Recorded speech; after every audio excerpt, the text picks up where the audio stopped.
Olá, manas queridas, amigas lindas que acompanham aqui o nosso canal Universo da Mulher com Anita Castro. Sejam todas muito bem-vindas. Todas vocês são acolhidas com grande carinho e respeito sempre aqui no nosso espaço sagrado.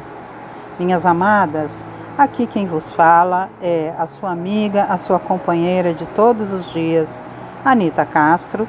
E nós estamos começando mais uma partilha do nosso Diário Encantado, sempre iniciando por uma leitura, a leitura diária do livro Diário Mágico da Deborah Blake. E hoje, neste dia 7 de abril, temos como tema a varinha, um instrumento básico. E Deborah Blake nos diz o seguinte: a varinha é um dos instrumentos básicos de uma bruxa. Infelizmente, na vida real, elas não produzem magia como a varinha de Harry Potter. Mas não seria o máximo se fosse assim? Seria claro, né, gente? Agora aqui adendo meu, seria maravilhoso, né? Mas não é assim, tá? Prosseguindo a leitura, então. Elas são usadas principalmente para apontar e direcionar energia, por exemplo, ao lançar um círculo mágico ou evocar os elementos. O melhor de tudo sobre as varinhas é que não é preciso gastar muito dinheiro comprando uma peça sofisticada, embora, claro, você possa fazer isso se preferir. No fundo, uma varinha é um bastão. Um belo bastão, mas ainda assim um bastão. Saia para caminhar no bosque ou talvez em um parque perto de sua casa e encontre o pedaço de madeira ideal. Ele deve ser reto e mais ou menos do comprimento de sua mão até o cotovelo. Mas acho que ninguém vai aparecer na sua casa e medir para garantir que sua varinha seja do tamanho certo. Se desejar algo um pouco mais elaborado, personalize sua varinha entalhando ou usando um pirógrafo para gravar runas ou outros símbolos na madeira. Ou acrescente penas e pedras. Pessoalmente gosto de uma peça de madeira simples, que toque meu coração e diga: pratique magia comigo.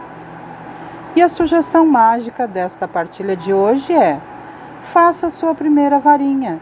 Pode ser simples ou sofisticada, mas deve refletir sua própria maneira, seu próprio caminho na bruxaria. Então, gente, é interessante esse tema aqui, não é? Nós, bruxas, temos os nossos instrumentos mágicos, as nossas ferramentas mágicas, que são artigos para focar a nossa magia, tá, gente? Nós que somos iniciadas, quer seja do primeiro, segundo ou terceiro grau, que é o meu caso, o terceiro grau como suma sacerdotisa, nós temos os nossos instrumentos mágicos, né? E a suma sacerdotisa tem também a sua espada, não é?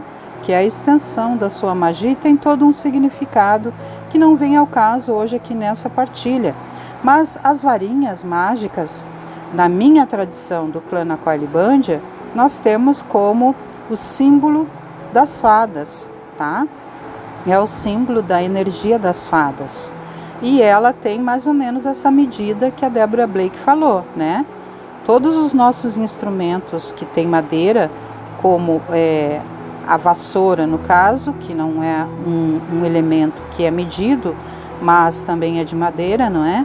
E também temos o bastão, que tem uma medida também, e temos a varinha mágica, que é a varinha das fadas, na nossa tradição do clã Naquailibandia, não é? E nós temos mais ou menos essa medida que Deborah Blake falou, ali de uma certa altura de um dedo até o nosso cotovelo. E ela deve ser assim o mais natural possível. Se nós não conseguimos um material natural, de um galho, por exemplo, da natureza, que esteja solto na natureza, que a gente não corte, tá, gente? Mas que esteja solto na natureza, a gente pode também fazer essa varinha aí com uma madeira natural, né? e podemos construir do nosso jeito. Então, se você não é iniciada e se você não pretende praticar a magia, você, claro, não precisa fazer uma varinha mágica, tá, gente? Essa varinha é, como disse a Debra Blake, para nós bruxas, para que a gente possa auxiliar a focar. E dentro do clã Naqualibândia, nós também utilizamos a varinha das fadas, não somente para focar a nossa magia, por exemplo, para lançar um círculo, não é? Que o círculo nos protege de todas as energias dissonantes, mas ela também é utilizada para a cura, tá? Nós podemos trabalhar com a varinha das fadas com a cura, não é mesmo? Aqui dentro da nossa tradição do clã Naqualibândia. É só um exemplo para que vocês possam entender, não é? E se você não é bruxa e não pretende aí praticar a bruxaria, não pretende ser wicana e nem bruxa da arte antiga, você não precisa ter uma varinha, né? Mas é bacana a gente ter esses conhecimentos, não é mesmo, gente? E aí a gente tem que descer da nossa imaginação muito fértil, achando que as varinhas vão causar aí umas magias mirabolantes, fazendo raios e trovões. Isso não existe, tá, gente? Nós utilizamos os nossos instrumentos como um complemento, um segmento da nossa magia, tá bom? Então vamos para a nossa cartinha de hoje. Esta semana, meus amores, nós vamos trabalhar com o oráculo O Poder do Feminino, da Renata Carvalho. E a cartinha que nos sai hoje é esta, a carta da autonomia. E olha que linda, gente, essa mulher toda envolvida ali, não somente nos seus cabelos, mas na sua energia, né? Tendo autonomia de si mesma, maravilhosa ali, não é? E a mensagem diz o seguinte: em uma tribo mexicana, quando uma criança nasce, o pai faz um objeto artesanal chamado Olho de Deus, feito de lã e madeira. Ele tece a vida da criança até que ela tenha idade para fazê-lo sozinha. Isso é para o aprendizado da autonomia. Tomar a própria vida nas mãos e seguir em frente com as dificuldades e alegrias que aparecem no caminho, com responsabilidade e decisões. E a pergunta dessa cartinha se subdivide em duas partes e é a seguinte: quando a sua autonomia ficou nas mãos de outra pessoa? Como se apoderar dela? Mensagem muito interessante, não é, gente? Como é importante a gente ter a nossa autonomia em tudo aquilo que nós vamos fazer. Se nós somos ainda adolescentes ou crianças, é natural que a nossa autonomia esteja sob os cuidados dos nossos pais, não é? Aqui fala então que numa tribo mexicana, quando a criança nasce, o pai faz esse objeto artesanal chamado Olho de Deus, não é? E aí nós vamos ter também no segmento céltico, que é o segmento do nosso amado clã Naqualibândia, que é a minha tradição, nós vamos ter o Olho de Briche, que é parecido com esse tramado aqui, esse tecer, não é? Que é ali feito com lã e madeira, não é? Como uma cruz. E é então enrolado o Olho de Briche, que chama-se. E é mais ou menos esse foco aqui, não é? Enquanto a criança é pequena, a autonomia fica sob os cuidados dos pais. Mas depois, gente, que a gente cresce, a gente não pode e não deve deixar a nossa vida sob os cuidados de outras pessoas, entregando tudo que fazemos nas mãos de outros. Nós temos que ter autonomia da nossa própria vida. Então a pergunta nos faz aqui sobre essa questão: como e quando a sua autonomia ficou nas mãos de outra pessoa? Para a gente refletir sobre essa questão, não é? E como se apoderar da sua própria autonomia?